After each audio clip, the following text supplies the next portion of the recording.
I just ended up selling one of my treasured wall hangers on my eBay page. It was a little bit of a tough goodbye. It wasn't just any wall hanger, it was that King Liberty trumpet from 1924. So before we say goodbye to it and pack it up and ship it off overseas, I'd like to do a video on it for all of you. Stay tuned.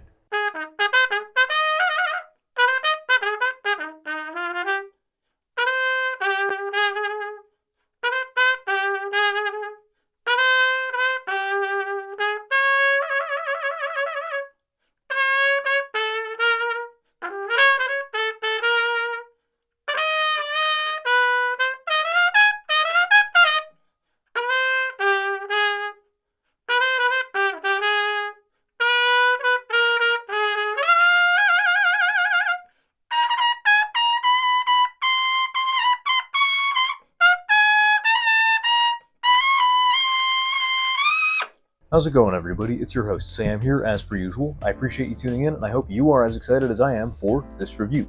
Once again, we are looking at a King Liberty model trumpet that, if the serial number is to be trusted, is 100 years old on the dot. I got this thing shortly before I got a fairly similar horn that I just reviewed on the channel, the Boston 3-star model trumpet. You can find that in the top right corner of the card.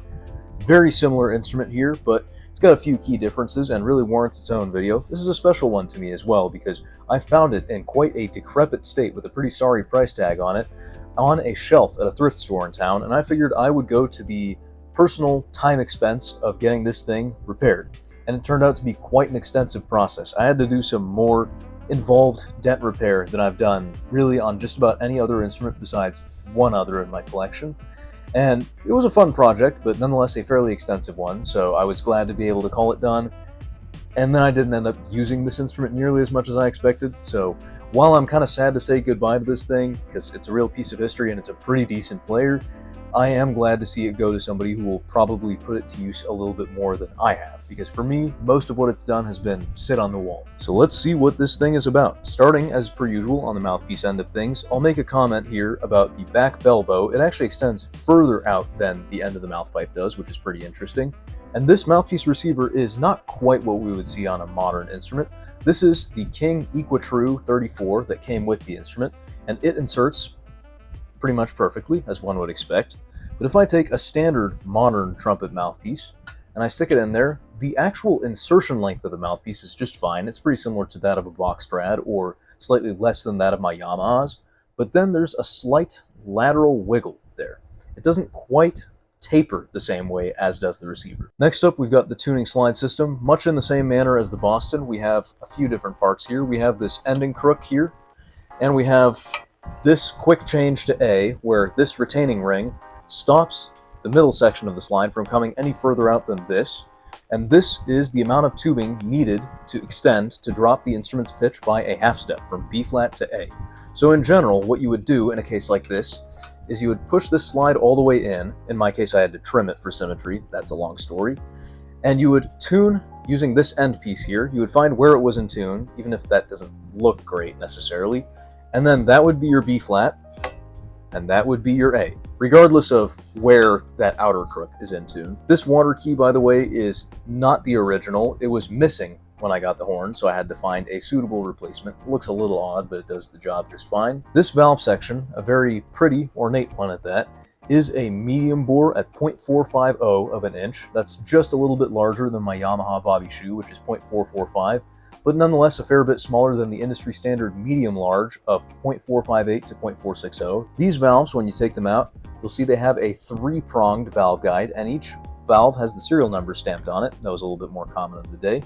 But besides that, we've got a pretty typical looking valve, typical Monel or nickel plating as one would come to expect. And we've also got the valves numbered 1, 2, and 3 on their stems there. And another part that is of course not original, you'll notice the asymmetry there of this third valve button here being completely different from the other two. It was one of the few that I could find with compatible screw threads at Clearwater in the valve cap drawer that didn't look completely stupid, only somewhat stupid. We don't have any manual on-the-go correction for the first slide, but what we do have is a little marking and a little letter A telling you where to stop pulling the first slide to make it in tune when you use quick change to A. The same is also true of this second slide here. You pull it out just until you see that mark there. And that is the point at which you are in tune for those two slides. And we'll note that the second slide is facing the opposite way of most modern instruments, and this sort of went out of fashion because it tends to allow spit, condensation, whatever fluids enter or occupy space in the instrument to puddle up there if your bell angle was any lower than perfectly horizontal. Now flipping it around and looking at the third slide here, we do have on-the-go adjustment right there. And we had a stop rail system, but unfortunately the rail is gone. All we've got is the posts that would take the rail if we had one. Now this slide ring here is interesting. We've just got a plate soldered to this part of the slide, and on top of that we have a lyre holder. Super strange looking design. It looks a little naff if you ask me, but whatever. This slide is also a little bit long in general, so you don't have to extend very much on your low Ds and C sharps, although that does pose a bit of an issue if you want to use just third valve on its own, which tends flat. And another really interesting thing about the third slide is we've got nickel silver inner slide tubes, unlike literally all the rest of the slide tubes on the instrument. Very strange. This also appears to have a dump slide on the end, but it is absolutely frozen shut on this horn, of course. On the back of the valve casing it says King, made by H.N. White, Cleveland, Ohio. Just O for Ohio, not even O-H. And then we've got a serial number in the 75,000s and an S below that. Now this bell geometry is not quite that of a pea shooter trumpet. However, it is still quite thin in keeping with the era. We've got very, very little conical expansion until really around here. I mean, there's a little bit going on, but not much. This is kind of the point where we start to see more. And even then, up through the bell throat, it is quite small. And then we end with about a 4.5-inch flare with a very, very thick bell rim. The bell says on it, King Liberty model, again, made by the H.N. White Company, Cleveland, O. Again, they couldn't even be bothered to put OH. And some nice floral engraving as well. I think it's really pretty. And with that, we have successfully toured the King Liberty. Now, I mentioned earlier that this thing is a pretty serious player. When I brought it home from the thrift shop, of course, I was immediately tempted to see how it worked in its really badly damaged and dented state. So I plugged up the hole from the missing water key and just noodled around on it, and I was really stinking impressed. This thing, although it looks a little bit like a pea shooter, doesn't really behave like one. For one thing, it had a really fat low register. It was actually pleasant to play down there, unlike any sort of pea shooter I've tried. And to be honest with you, unlike most 100-year-old brass instruments, the compression on this thing is pretty surprisingly good for its age, and so it was able to play fat low Cs and even the notes below with relative ease compared to what I expected. And of course, it has the high register to match that. It stays pretty open, at the very least up to a double G. The next couple notes get kind of sketchy, but it'll take you to the double C.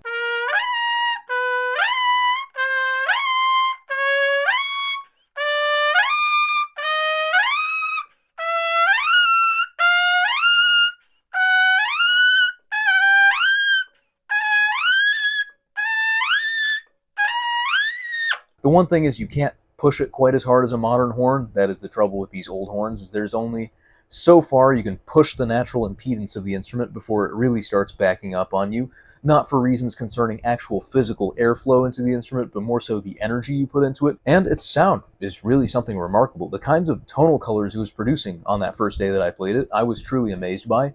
Again, not fully pea shooter in sound, but nonetheless very apt at producing that sort of Louis Armstrong or Harry James old-style trumpet sound that would take quite a concerted effort or quite a tight mouthpiece setup, or a little bit of both on a modern trumpet. This thing produces it fairly easily by comparison, but that's not to say that you can't darken the sound or do some more fairly melodic playing, especially if you use a deeper mouthpiece like my 1.5A.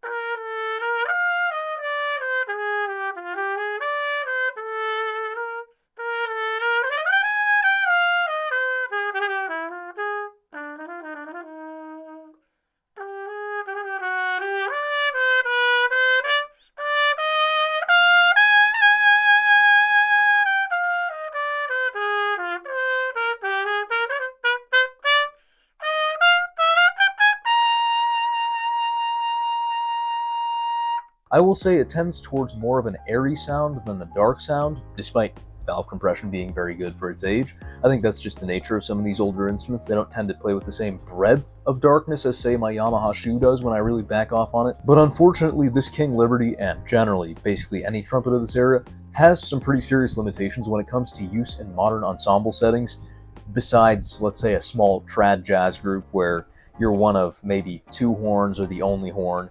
That's an area where even a 100-year-old instrument can really shine if it's got the right sound for the job. But the trouble is, for most of my time owning this instrument, I just played it in practice rooms and whatnot, and there I thought it had a really impressive amount of projection for its age, owing to the fact that the bell is extremely directional in nature. I felt like I was going to blow my hearing out sometimes in the practice rooms. But then I had very much the opposite impression when I took this horn to one of Gonzaga University's basketball games where the pep band was playing and tried to do some lead playing on it there. Now, granted, we have a very loud trumpet section, and it's hard to compete with them regardless of what horn you're playing on. But nonetheless, I found that this horn was really backing up on me, especially above the staff. And granted, I mentioned that it has a good high register, and that is true if you're efficient about it. But the trouble is, I wasn't being efficient. I was hucking a whole bunch of high compression air down the lead pipe and trying to blast out the high notes. And unfortunately, in that sort of application, any 100-year-old horn, this King Liberty included, is just not the optimal choice. That's not what they were really acoustically designed for at that point. I think brass instruments have generally gotten louder over the years. I think that's a fairly safe thing to say. And unfortunately, this thing just did not hold up well in that regard. I think that would also be true of trying to use this thing in a big orchestra or wind ensemble. It's just not really the right sound or overtone profile or projection pattern for any of those settings. I'll also go over a little bit of mouthpiece matching here since I did use a few different mouthpieces in my last practice session with this instrument. I like how this thing responds with a shallow mouthpiece. That is indeed how you get the Louis Armstrong or Harry James tone. It does demand a certain amount of efficiency because you're playing a fairly tight mouthpiece on what is, in some ways, a tighter trumpet than most modern ones, and so you do have to be judicious about not overblowing, and I found that when I recorded Bourbon Street on this, I really was overblowing, and I had to do quite a number of takes so that I wouldn't mess up the end really, really badly, because again, like I mentioned about in pep band, I was just pushing way too hard down the lead pipe, and this thing does not like when I do that. So I like the sound and I like the response with a shallow mouthpiece as long as I'm careful, and being careful is not always my strong suit.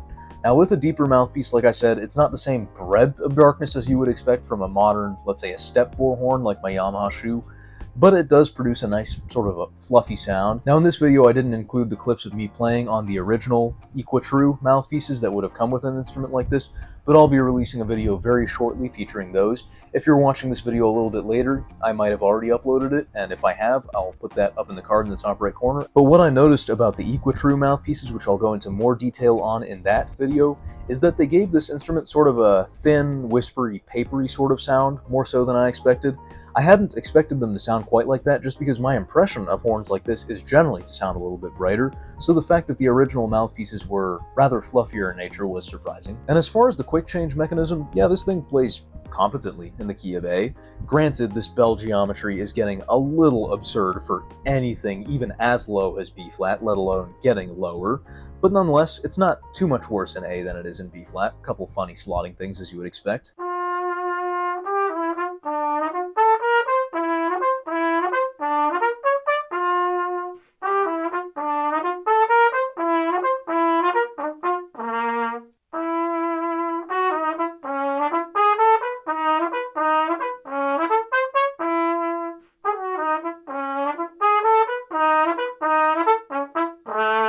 I really enjoyed my just about a year that I had with this horn in its fully restored state. It's a really great instrument, and I wish I could keep it. In an ideal world, I think I would, but at this point, I could use a little bit more money and fewer instruments under my roof, so hopefully its new owner will play it a little bit more than I have managed to this past year. If you enjoyed this video, make sure to leave a like and a comment down below. As always, I appreciate the support on the channel. It's been amazing as of late, and until next time, we'll see you on the flip side. Thanks for watching, everybody. If you want to support the creation of bigger and better content on the Samuel Plays Brass channel, have your name featured right here, and a whole host of other perks and benefits, then please consider pledging your support at patreon.com/SamuelPlaysBrass. For now, you can find more videos in the end screen cards to my left.